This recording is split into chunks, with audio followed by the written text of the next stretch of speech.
We have Ayomide Ajeigbe standing by for us. Good morning to you, Ayomide. Good morning. Okay, tell us your location, please. Tell us your location, please. Right now, I'm at Ilawe Ekiti, en route Ikogusi. We just left Ikogusi Ekiti now. I'm sorry, could you say that again? There was a problem with the audio, and I'm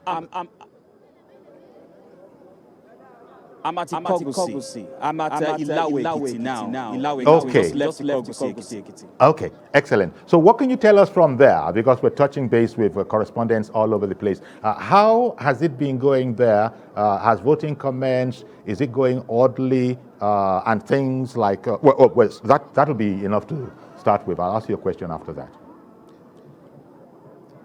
All right, voting commenced early. The materials came in early. The election materials, the officials were on ground. And in all the places we visited, no real problems. But the only thing that's been recurring is, of course, the capturing machine, which is not really getting the thumbprint of so many voters. And Okay.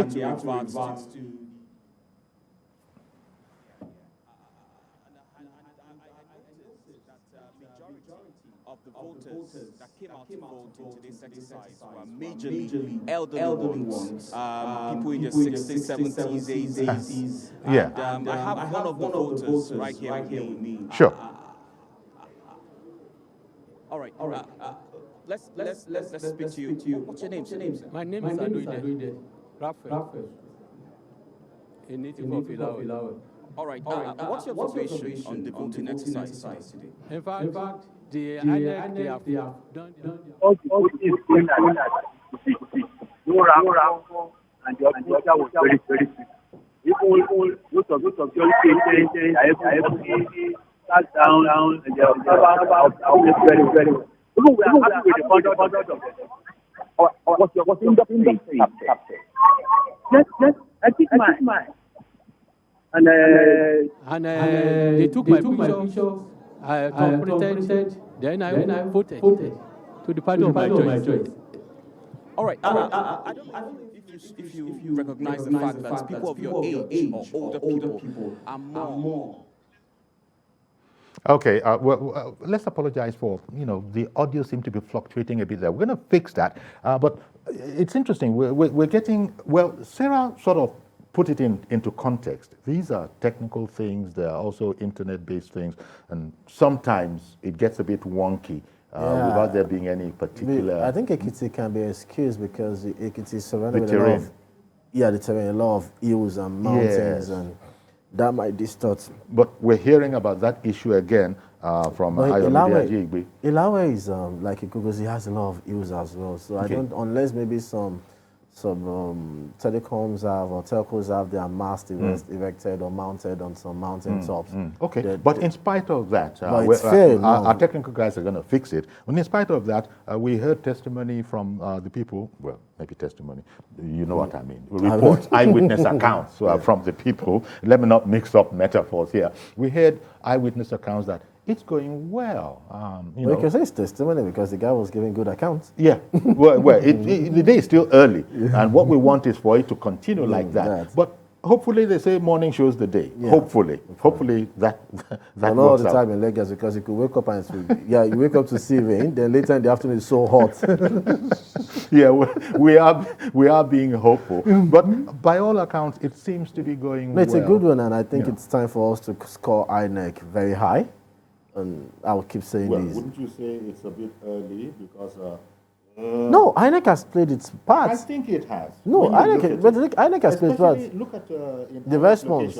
The response in Ayo's location, where upon hearing that there's there was an anomaly, you can't have 1,900 odd on one queue and then just 19 on another. And so INEC sort of addressed that situation by bringing in a new BVAS machine, and it's moving again. You see, when we keep expecting so much from INEC, sometimes I tell Nigerians we are just being untruthful to ourselves.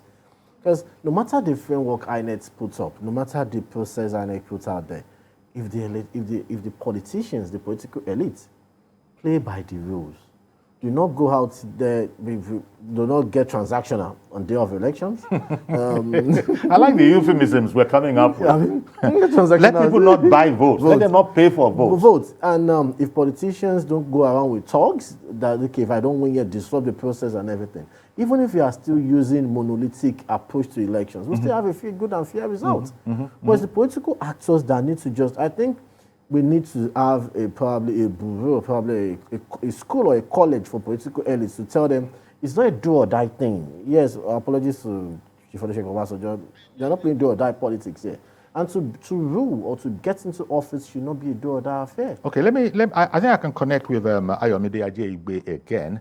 Ayomide, we're back to you. I think we fixed our situation. Yeah, would you like to continue? Because we were just getting some eyewitness accounts of what was going on in Ekiti voting-wise. All right. I really apologize for the audio glitch there, and I want to apologize to, of course, the Septuagenarian we have here.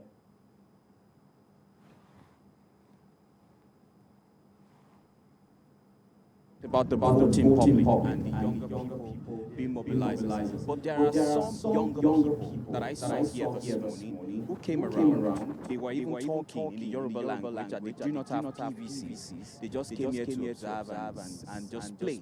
I have a lot of them. What I'm saying is this. Most of your age group seems to be more informed about the electoral process. They want to vote, they want to cast their ballot. But a lot of the younger people seem to be just relaxed about the situation. What's your observation, sir? In fact, the old ones, you know, some of them, they are educated. So they know. Well, a bit more work seems to still be necessary, but I can assure you we are on it, absolutely. There's this whole situation, isn't there, dear me, about, you were talking about the hills, that surround a large part of Ekiti. Exactly, it might have an impact.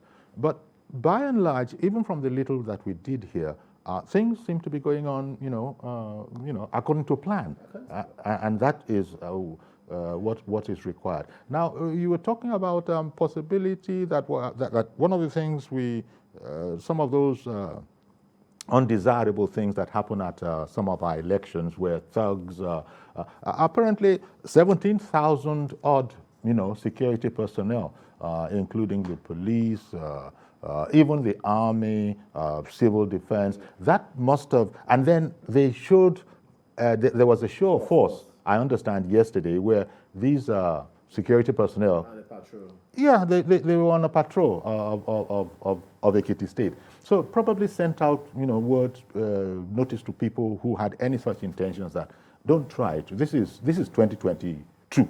It's not going to be business as usual. But still takes us back to what I was saying, that if the political class can just be for once, patriotic and be selfless, well, we will not have to. Clearly, the security people are not taking anything for granted. It would have been lovely if they are, as you say, if they would only conform.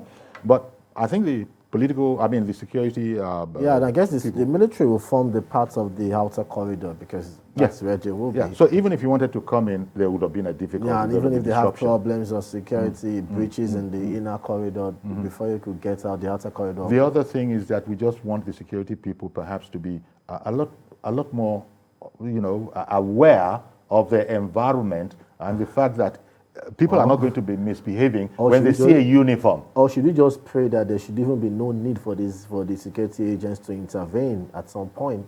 Well, I hear what you're saying, but people will still try. What the security people are there is to frustrate all these diabolical trials that people are going to engage in.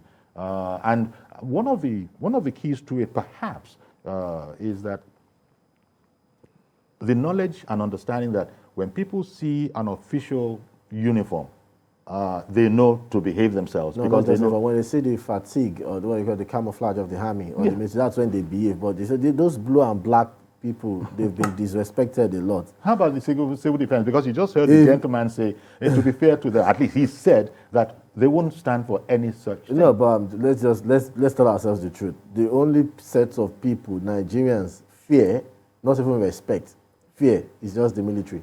The army, the navy, and the air force. Yeah. The police, they will just... Yeah, but the military in this case, without prejudice to what you're saying, they're on what the outer corridor. The outer perimeter. Yeah. So again, maybe everybody's aware of this, and the worst thing, one of the worst things we could do is to give the impression for critics to say that the election was militarized. So they're on the outer corridor.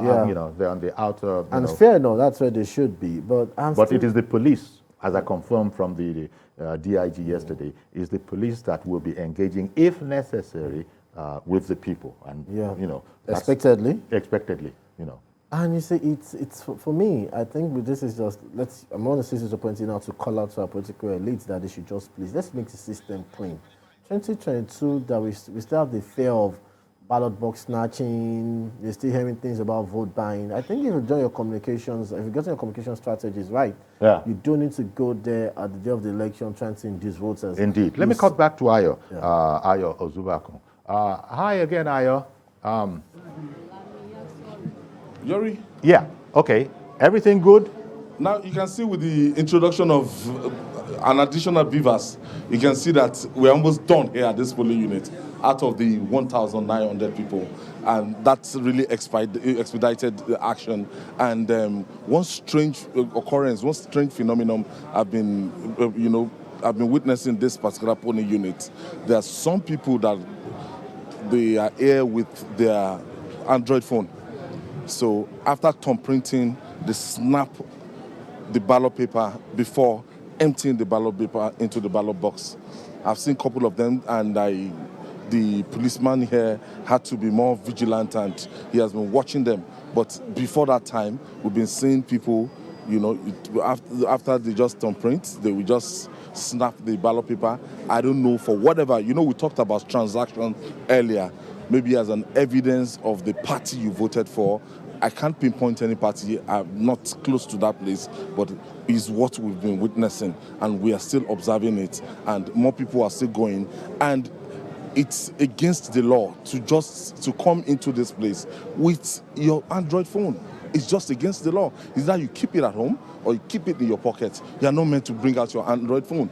So thumb printing and snapping the political party that you thumb printed for smacks a kind of malpractice. So it's another way that the Independent National Electoral Commission will need to look at, and actually they will need to be more decisive on this, and more ensure that people don't come to the polling units with their Android phone. So far, we're still watching closely.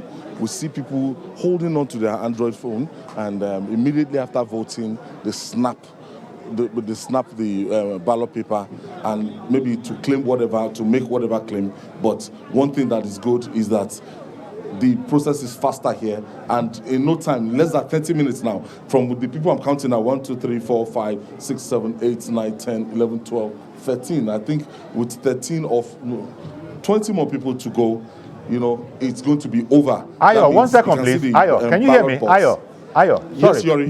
Now, yes, Yori, I can hear you. You were particular. You didn't say smartphone. You said Android phone. What if it was an iPhone, or was that just a manner of speaking? Is it just they were snapping with their smartphone? No. Any kind of phone, any kind of phone is prohibited. I was wondering. Any kind of phone is prohibited. Okay. Any kind of phone is prohibited. They're not meant to come across here to any kind of phone. Now, it's just a simple, it's a malpractice. Now, has this observation of yours, has it been brought to the attention of the police security personnel around that this kind of a thing is going on?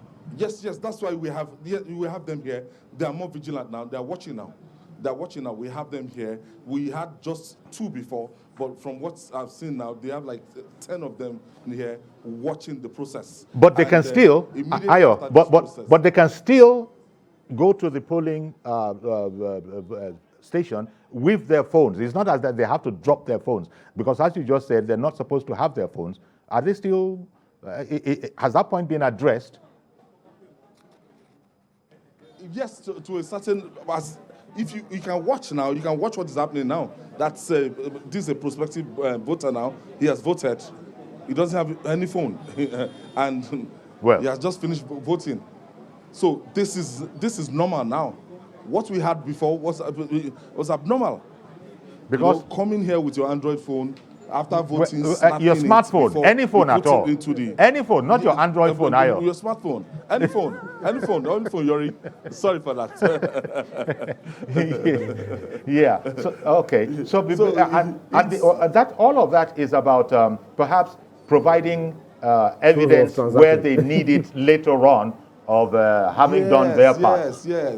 Yes, talking about transaction or talking about, money changing hands and everything. Me and Ezewagu, we saw it earlier. We have some agents looking around this place, and outside this place, even the deputy commandant of the civil defense actually confirmed it, that we have a kind of guardian outside. He couldn't say what they were doing. Exactly. But what's happening is that after you finish voting here, you go and show evidence that you voted for their party. I don't know the party. We can't. Yes. The parties we don't know involved why. in this one. We don't know You why can't they were say, snapping yes, their voters card. Yes, some of them, they even have a list, a kind of long list that you check your name through. When you check your name, after checking your name, and you'll be something will be given to you, and this is so unhealthy, and a lot of people feel that it's backward. For in terms of the electoral umpire, it has been very, very smooth here, I can tell you, because in the Abuja municipal election, in Anambra election, one very big problem was the operation of the BVAS machine. But from what we've seen here and the feedback we've gotten across, Ekiti State, it has been superb, if not excellent. Yori? Okay, then. Well, thank you very much, Ayo. We'll, touch base with you again. Thank you very much for, giving us a blow-by-blow account. It's excellent to, what our guys are doing over there, because they're telling it like it is, what they observed, and then when the situation changed, they're able to come back and say, look, a good true account. In addition to that report, this matter has been resolved. And we were just saying that INEC probably, needs to be commended, because they just are on ground and are able to react. Because it's a dynamic event, and that they have extra machines, that is commendable. It's commendable, but like we have to go back to what I just said, that if INEC did all it wants, INEC did everything to give us a transparent election, and they did everything, put everything in place to make sure that our votes count, that people are able to express their democratic or political will. You still have Nigerians now doing everything possible to cast a doubt on the integrity of the outcome of the elections by the alleged transaction going on.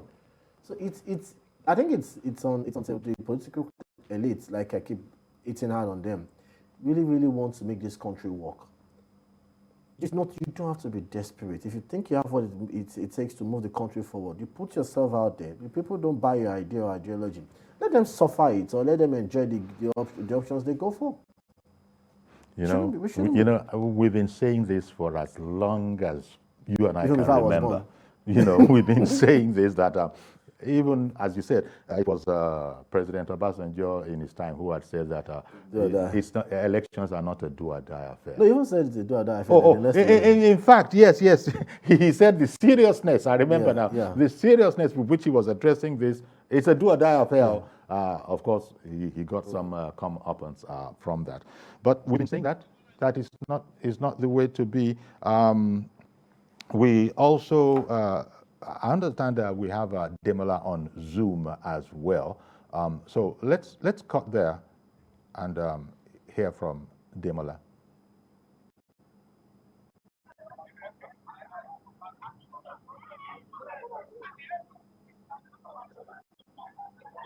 Hello, Ademola.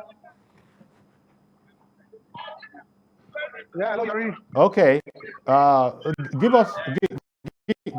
give us your account of what's going on there, as they say, what are going in your particular location. Okay, so I've been to 3 different locations this today.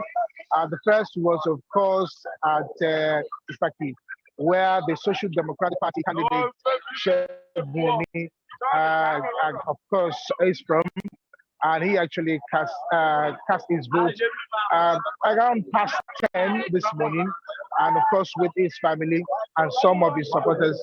It was a very interesting one. From there, I went to Oriora, also in Ekiti, very close to Ifaki.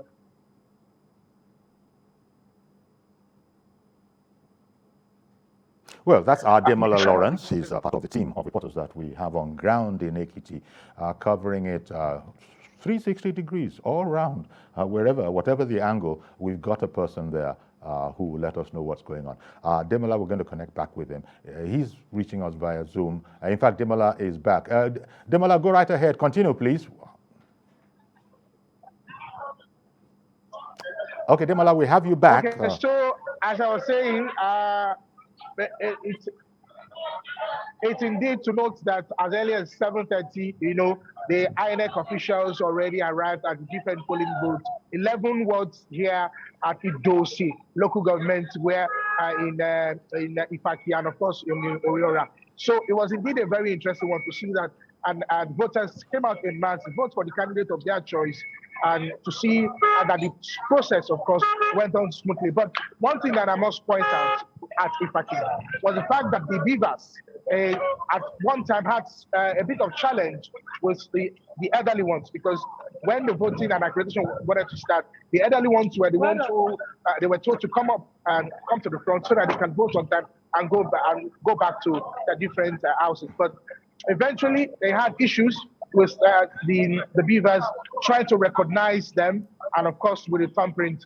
And don't forget, INEC has automated everything. So if that is not being done, then what happens? But eventually, they were able to do it. They rectified it. Indeed. And then every other person... we understand they did it manually. What do you think it is, Ademola, that it's about the senior citizens alone? Because you just said it, that the elderly seem to have an issue. We heard that, but not in all locations we've spoken with. Sarah Yeku's area, for instance, that didn't happen. But in the case of Ayodele, he said it was. Now, remind us about your location, for example. Okay, for my location, which is of course was in Ifaki, the challenge, you asked me what do I think might be responsible for that. I think that maybe because as at the time the capturing machine was done, some of them, they've done this accreditation for a very long time. They have their permanent voters card for a very long time. And don't also forget, faces changes sometimes. And another thing that they were told to do is that once they're in front of the camera to do the face recognition, they should put on the smile. So they find it very difficult to also fake the smile, for example. But indeed, after a while, they had to pick up. Some of them were coming up one after the other, put up a smile so that they can capture their face, and of course, thumbprint. So they had challenge of if you are not able to do the face recognition, you have to do the hand recognition. So they were finding it difficult to also do that. So they had to put some sort of ointments on their hand, clean it, then they do it back again. So it's been an interesting one, seeing that kind of thing can happen. And then, of course, the persons with disabilities, they were also given the chance to make sure that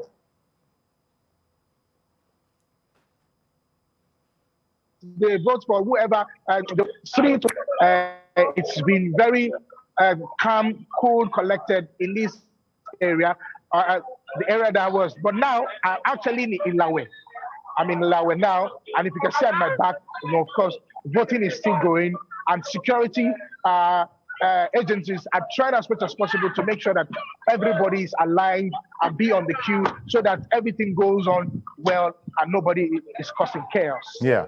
Okay, well, thank you for that, well, that offer, that it might be that being, quote unquote, forced to smile might actually have transformed her face so much so that the BVAC machine doesn't quite understand it. But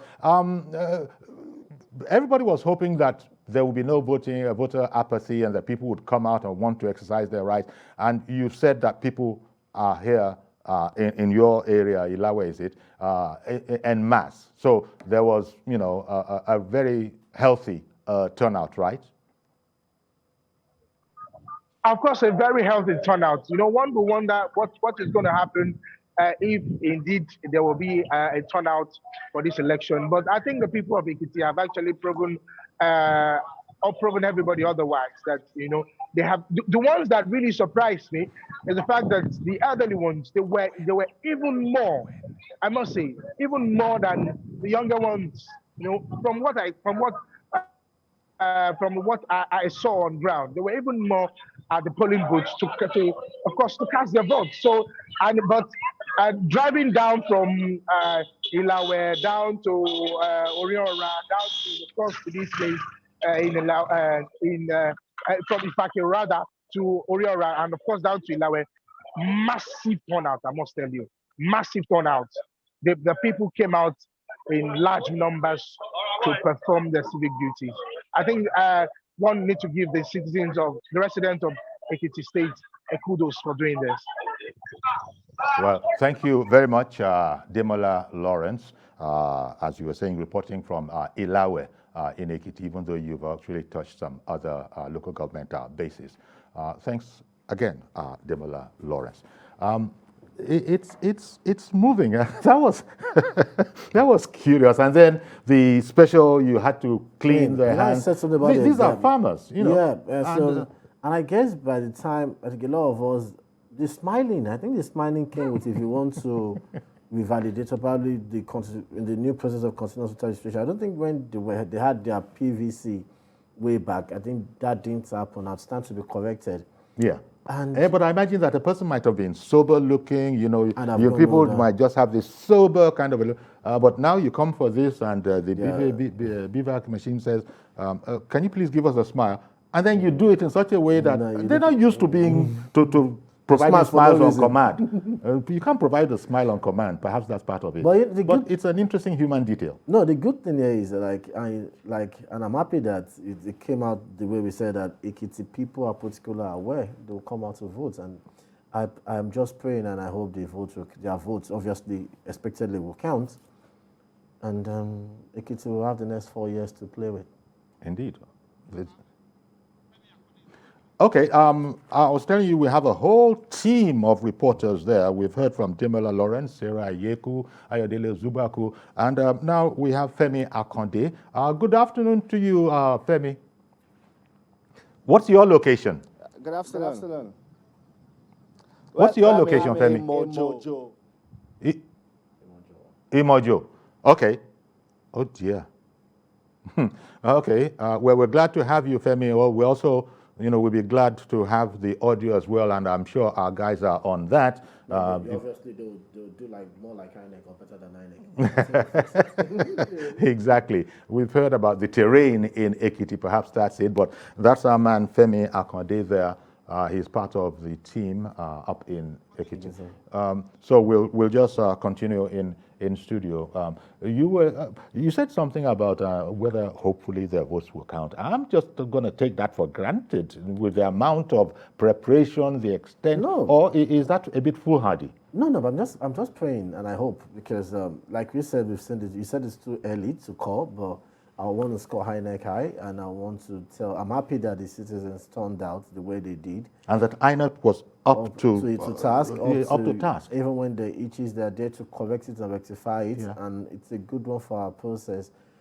It's Ekiti. I think they've been lucky when it comes to successive governors. They've paid so much attention to road construction. Yes, but there's always need for improvement.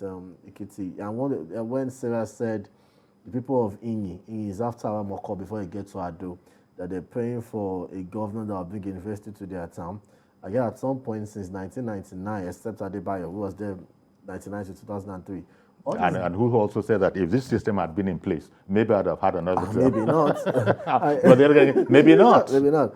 But one thing you can say about the governors is they've always had a way of pushing the location of schools to where they come from. Ayodele Ozugbakun, I think it's from Ayodele. They pushed there's a campus of Federal University of or the Federal University in Ekiti. There's a campus there in Ayodele. There's another Governor Femi now has cited the School of Health and Agric in Nation. So maybe when they have maybe when the governor comes from it might cite a university for them in Iyi, but it's a good one for Ekiti. That even happens on the national scene, you know, when it comes to national politics. Apart with the possible exception of former President Olusegun Obasanjo, there was nothing from his own area, you know, they're complaining. Let's even throw stones, sir. The Abeokuta. No, we're not going to be throwing any stones. No, we shall only be narrating facts. But there are facts that the people of President Obasanjo's area did not benefit, quote unquote, as they say. But then President Obasanjo used to say, I'm not the president of the Southwest or the Yoruba, I'm the president of Nigeria. I give it to him. The Obasanjo that did not fix the Ota road was the one that fixed the collapsed section of Mokwa. There's a bridge there in Mokwa that collapsed. He fixed it. Ironically. And I was like, what back? But back to Ekiti. Even that elderly lady, I think it was in our very first report, I believe it was from the field. Maybe it was Ayodele's segment. There was this old lady who was saying, among other things, that we want a university here, remember? That we want a university here in terms of that, why I'm taking this seriously and why I'm prepared to wait and do whatever is necessary. There are other things that we need. But it struck me that that old lady, that gentle old lady, she was very particular about education. I said, we want a university here. And I guess they don't joke in Ekiti. Nigerians should be open to having more professors from Ekiti. Indeed. That we should be. But for me, I'm excited that at least so far so good. It hasn't gone bad. Okay. This is me translating a new song to so far so good. It hasn't gone bad, and the election is going on smoothly. And I keep praying that to the end of the day there will be no need for the security agents to step in for anything whatsoever. And moving forward, maybe we learn a lesson or two from the history. And I think the fact that they're even there, I think, is working, and that they did this show of force.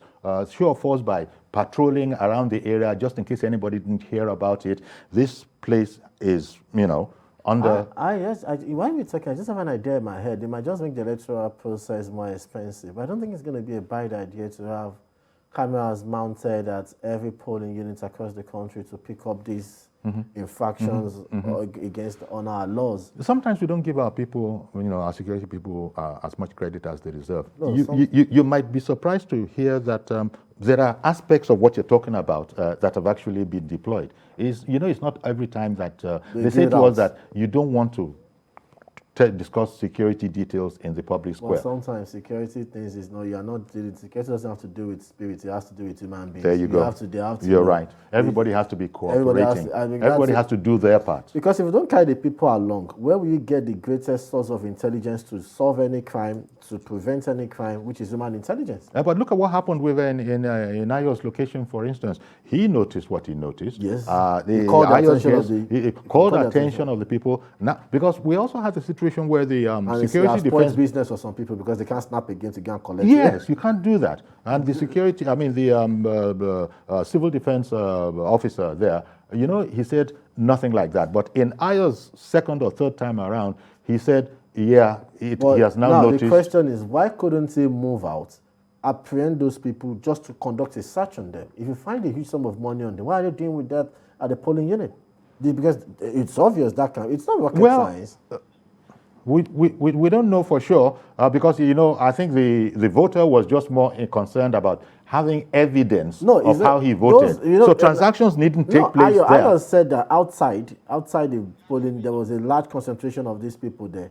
The security there could be in your uniform. You can find yourself form a barricade around them. Tell them that you want to conduct a search on them. If you find anybody with a large sum of money, of course, you will go in. And, let's try Femi Akande once more. Hi, Femi. Maybe third time lucky. Okay. So, let's take another shot at it. Go ahead, please.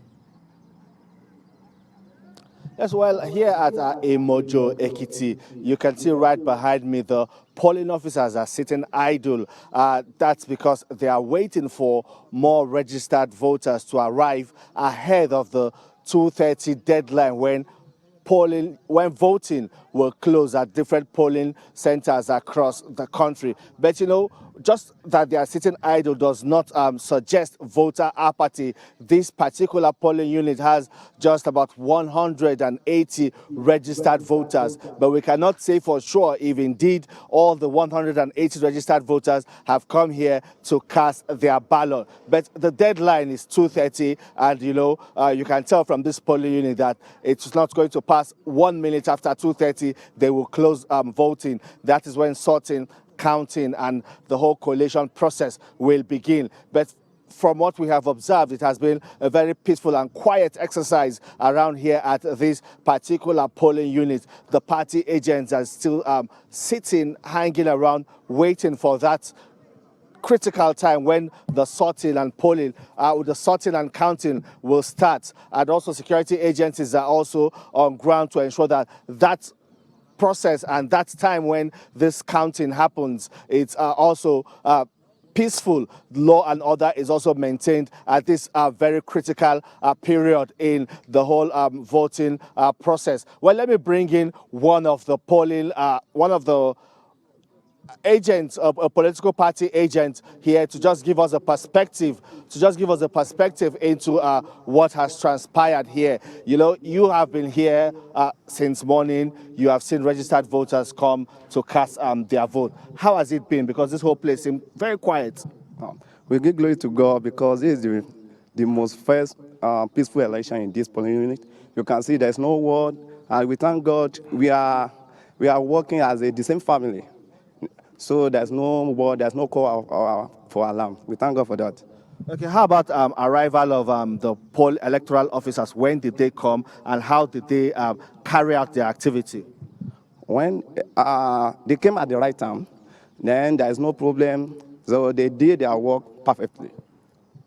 All right then. Well, thank you. There you have it from the perspective of an election agent, of a party agent here at this particular polling unit. And also I spoke with a lady called Femi. She's a first-time voter. She's 20. At the last election, she was 16 years old. She talked about her enthusiasm and how happy she is to have had the opportunity to participate in the process of picking who becomes the governor of Ekiti State. There are so many more young people like her here in Ekiti State, first-time voters, participated in this whole process. And, you know, they are talking about the qualities they would like the new governor of Ekiti State to have. And they say these are some of the things that also influenced their decision, that has influenced the way they voted. Over to you, Yori.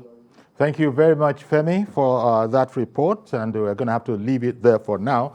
Femi Akande, as I was saying, is one of the reporters on ground in Ekiti, one of the team, actually. We've also heard from Ademola Lawrence, we've heard from Ayodele Ozugbakun and Sarah Ayeko. And then in studio here, we've had DME with us. Thank you very much also for being with us. We're going to close, as it were, temporarily the Ekiti Decide studio, but we'll power it up again from 4 p.m. So join us, join TVC News for this blow-by-blow account, staying on it, 360, whatever the angle, we've got a person on it. I am Yori Folari. Join us at 4 p.m. for a continuation of this process.